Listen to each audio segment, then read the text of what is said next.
और उस पुत्रैषणा के बाद वह सूत्र आता है क्या, जिसको कहते हैं लोकैषणा। लोकैषणा माने नाम चाहना, कीर्ति चाहना। यह तो सभी में होता है, और ये होना अच्छे और बुरे की बात नहीं। यह होना अच्छा भी हो सकता है और बुरा भी हो सकता है।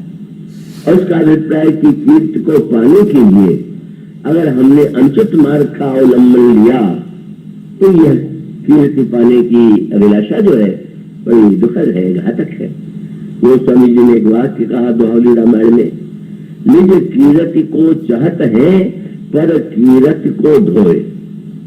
ऐसे व्यक्ति होते हैं कि अपनी कीर्ति से संतुष्ट नहीं होते, बोले उसको नीचा दिखा दे और उससे नीचे उठ जाए तब हमें लोग अच्छा मानेंगे।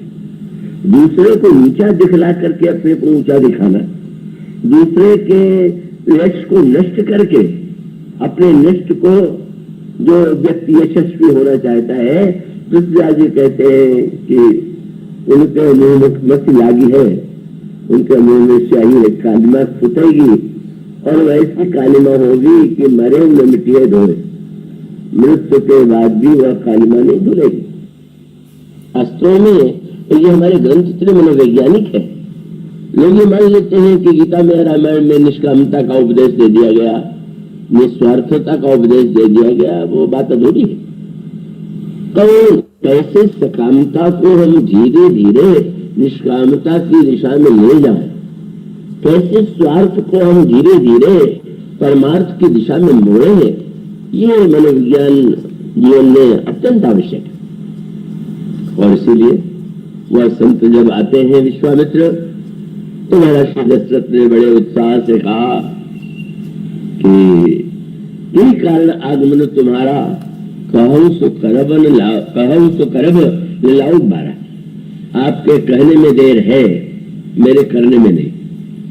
लेकिन विश्वामित्र जी जानते थे अभी मेरी मांग न सुन के इतने उत्साह में है, जब मैं बताऊंगा तब पता चलेगा।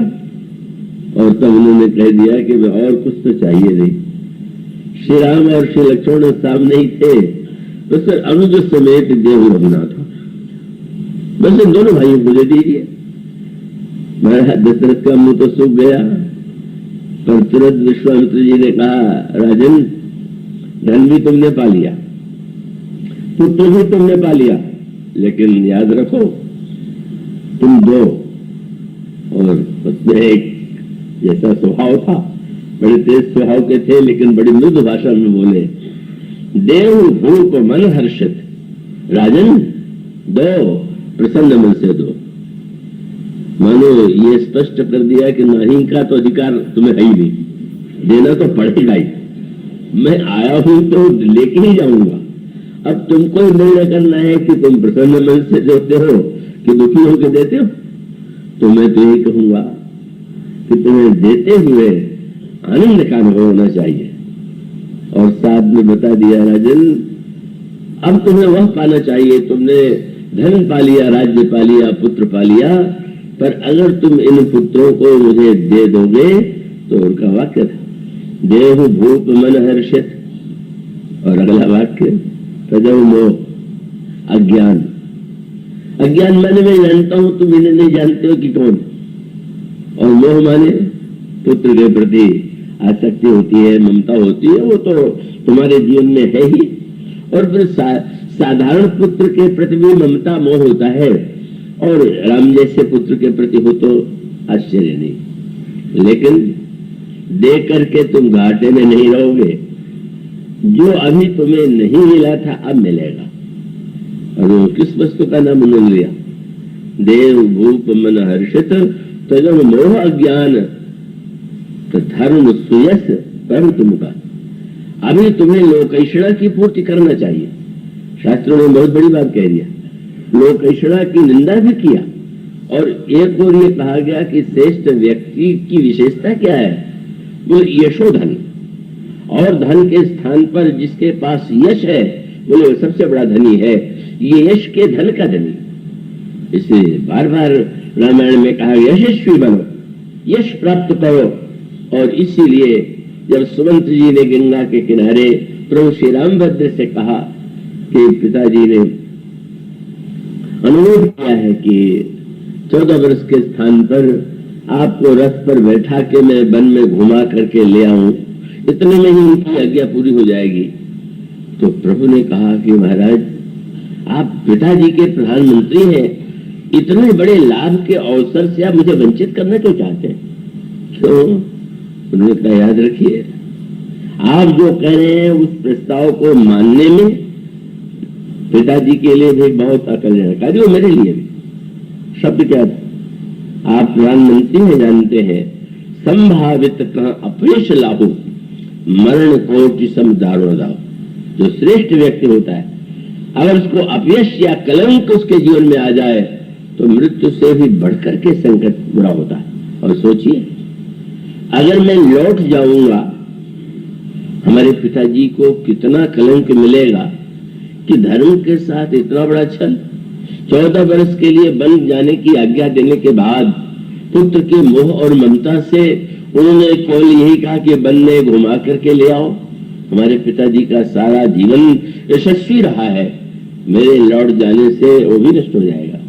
और प्रभु ने कहा कि राजन, याद कर लीजिए इतिहास को। शिव दधीच हरिचंद नरेशा सहे धर्महित कोटि कलेशा। शिव ने, दधीच ने, हरिश्चंद्र ने धर्म के लिए कितना कष्ट नहीं उठाया, शरीर प्राण सब कुछ दे दिया। और मैं सोई धर्म सुलभ कर पावा, मुझे क्या करना है? 14 वर्ष में केवल वन में जाना, इसके द्वारा मुझे जितना सौभाग्य यश मिलने वाला है, इस बात का पालन करने से सब कुछ नष्ट हो जाएगा। मानो यश की चिंता करनी चाहिए, यशस्वी होना चाहिए, पर वही कैसे होना चाहिए महत्व इसका।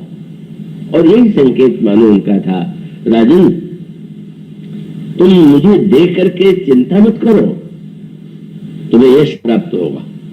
धर्म सुयश प्रभु तुमका। और उसके साथ साथ एक वाक्य और जोड़ दिया, घबराना मत कि बाबा जी के साथ लड़कों को भेज रहे हैं तो क्या होगा। इनका अति कल्याण, इनका भी परम कल्याण होगा। वो एक अलग प्रसंग है, संकेत ये है। उसका संकेत वो भविष्य में बाद में दशरथ जी को पता चला।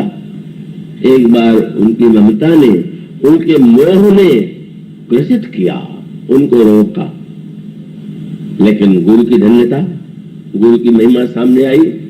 जब उन्होंने देखा कि महाराज श्री दशरथ ममता के कारण देने में आनाकानी कर रहे हैं, तो विश्वामित्र जी से वशिष्ठ जी का विरोध बहुत लंबे काल तक चला था, पर सच्चे संत की बात उन्होंने नहीं कहा। तब वशिष्ठ बहुविध समझावा, याद दिलाया, राजन तुमने पुत्र कैसे पाया, भूल गए क्या? यज्ञ के द्वारा पाया। और यज्ञ भी जो हुआ एक ऐसे महात्मा के द्वारा हुआ, श्रृंगी ऋषि के द्वारा। और तुम देख रहे हो, एक महात्मा विश्वामित्र आए हुए यज्ञ की रक्षा करने के लिए आए, और यज्ञ से, महात्मा की कृपा से तुमने 4 पुत्र पाया।